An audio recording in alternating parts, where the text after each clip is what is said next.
Gone Girl, directed by David Fincher, so it's originally adapted from a book with the same name by Gillian Flynn. So she also wrote the screenplay as well. And it tells the story of a man called Nick, who's played by Ben Affleck, and basically his wife sort of disappears, and there's this sort of big focus and intense media circus and then basically the spotlight kind of turns back on him. It's suspected that he may not be innocent. Okay, so basically it simply tells the story of a wife disappearing, then people and the media having their own thoughts about what is simply going on. The film really examines the issues of dishonesty, the media, and the economy's effect on marriage and appearances.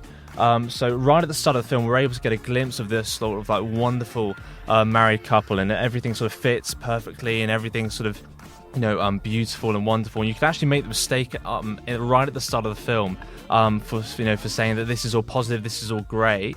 And then basically we sort of see, the absence of the wife, sort of soon after, and how that leads onwards. If anyone knows David Fincher and the rest of the films that he's done, so he's done Seven, The Game, Fight Club, Panic Room, Zodiac, The Curious Case of Benjamin Button, The Social Network, The Girl with the Dragon Tattoo, the one with Daniel Craig and Rooney Mara, and he also directed the first 2 episodes of House of Cards, that's currently starring Kevin Spacey. So you might be able to see that some of these characters in these films are very, very strong. He's very, very good at developing very, very strong characters. And I would always go that with The Social Network being David Fincher's strongest piece of work, in the way that the characters are just so ruthless, but at the same time it sort of brings out some of the ugliness that I think is in part of us that we try and keep at bay. And I think you have to work very hard as a director in order to do that.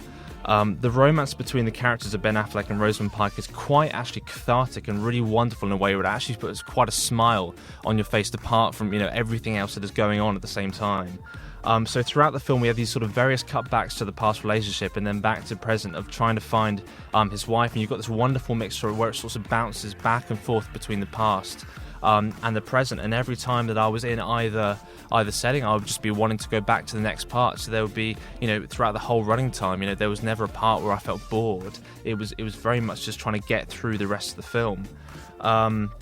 And out of everything that I can say about the film, one of the things that I really, really loved was just how honest it was. I really felt that it analysed marriage and the media from a very neutral point of view, and actually just how ugly we can be as ourselves. Now, this is really, really tough because the film really speaks about sort of like some of our selfish desires, and actually how easy it is to grab hold of them and use them against somebody else.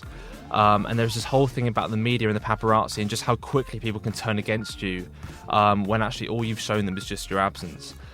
There is a particular scene in the film where Nick, so played by Ben Affleck, has to win over the public, otherwise he really feels like things are going to go so bad for him. And at this point I was sort of thinking, the audience, why does he have to do that? When actually he realises that in order to do that, he really needs to find a way of getting his wife back and the public on his side. And it's crazy, and the film was very, very scary in that way. So just how honest it is, whilst at the same time we realise, when we realise its honesty, we sort of, that really reflects on us as human beings and the rest of the civilization.